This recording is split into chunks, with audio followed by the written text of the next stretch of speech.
Ask and y'all should receive. Tisa, where are the watch manufacturers? I did some digging and I found the watch manufacturers. There is a new scandal coming out of the luxury watch division. Listen, if you want to keep going to Rolex, if you want to keep going to AP and spending your money, go and do that. However, industry insiders are coming out, and I have their videos. People have even been fired from it for lifting the hood away from the ugly truth.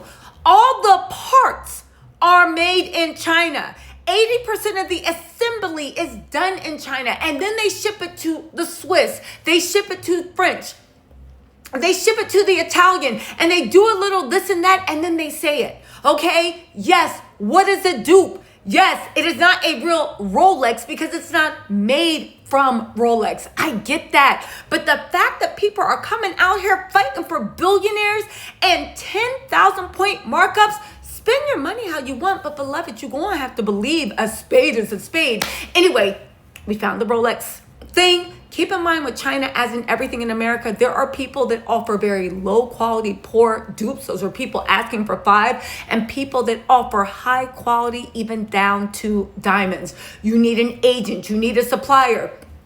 Do what you want. Order it or don't order it. The point of this video is to expose and rip the face off of the luxury empire. You're only paying for prestige and clout. And it's funny that a lot of people that don't own Rolex, Birkins, or Hermes, or Louis Vuitton are in here windmilling for their lives because you want to believe the lie that was sold to you. Y'all, listen, we got experts. Pay attention. Let's get into this. Swiss watches are actually made in China. I'm the world's most famous Swiss watchmaker, and I can confirm that most Swiss watches are made in China. Now, before y'all get into, oh my God, who is this straggly haired mofo? He is one of the preliminary experts. Go to all his social. He even has a podcast. He is called The Watch Regulator. He's going to drop his credentials, but listen to what he says, because it's not just him. There's hundreds of people that are actually in the industry, not waiting in line to sell their college tuition for a watch, but there are actually that work in the industry that are saying the same thing he is. Listen closely. Also, if you guys want the suppliers, please look at the B-roll. That's the video playing to the right. They have the people that are actual suppliers. Quality counts. Make sure you do your research, but listen to what he's saying about the authenticity. Before I was fired by one of the world's largest Swiss watch companies for actually talking about this kind of stuff on TikTok, I worked on some of their watches dating back to the 70s that were mainly made in China. So this has been going on for at least 50 years. At this point, some of you are probably thinking, wait, aren't there strict laws governing what kind of products can have Swiss made on them? Well, yes, there are laws, but they're far from strict. At least 60% of the cost price, including research and development costs, must be realized in Switzerland. That's pretty vague from the get-go. It wasn't until I was working on an expensive 18-karat gold watch like this that I saw how much these laws could actually be bent. The case and bracelet were clearly hallmarked and showed that they were not manufactured in Switzerland. I was replacing the diamond dial and hands. Both had paperwork to show they'd been manufactured in Asia.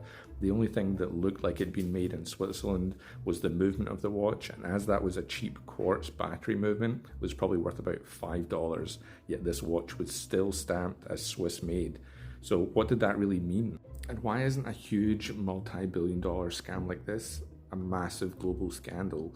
Well, it's unlikely to make any front page news because the watch industry is actually one of the last industries who still spend big bucks on traditional print media advertising to the tune of hundreds of millions of dollars per year, so they're unlikely to want to shoot the golden goose. Okay, so the mainstream media aren't going to talk about it, but why are finance content creators like this guy and not watch influencers talking about this kind of thing? Watch bloggers and influencers are even less likely to say anything than the big mainstream media groups because their entire business model is tied to the fact that they get paid advertising, they have access to watches, they get taken to events, they get to hang out with celebrities. Their entire life is tied up in the relationship they have with the brand, so there's no way they can say anything about it. So if you want a real Swiss-made watch and you're not prepared to buy from a small independent watchmaker, it has to be a big brand name. I would suggest you buy a watch manufactured prior to 1970 or you spend more than $20,000. And as always, a huge thank you to all my wonderful subscribers who pay for all my legal bills and help keep me independent and away from all the big watch brand money. If you actually want to learn about watches, no bullshit, no brand interference, go and check out the world's #1 watch podcast, The Rob and the Regulator Show, with myself and my best mate Rob. He's an ex-AP watchmaker who then went on to run the first Richard Mille boutique in Switzerland, and he's on TikTok. Go and give him a follow too. I got fired from Swatch Group today for talking about their products on TikTok. Before we get into the reasons why I was fired, just for the people that don't know, Swatch Group is a large Swiss watch group that comprises brands like Omega, Longines, Tissot, Breguet, Blancpain, Rado, Hamilton, and of course Swatch. One of the reasons that I got fired was for this video where I talk about how Swiss watch brands say they service your watch, but actually just swap out the movement for a new one. And that was classified as a breach of company confidentiality, even though they said if customers ask, they would tell them. Second video, and this is probably more justifiable in my opinion, is when I called this new Blancpain 50 Fathoms pointless watch because it couldn't even be used to time the cooking of pasta.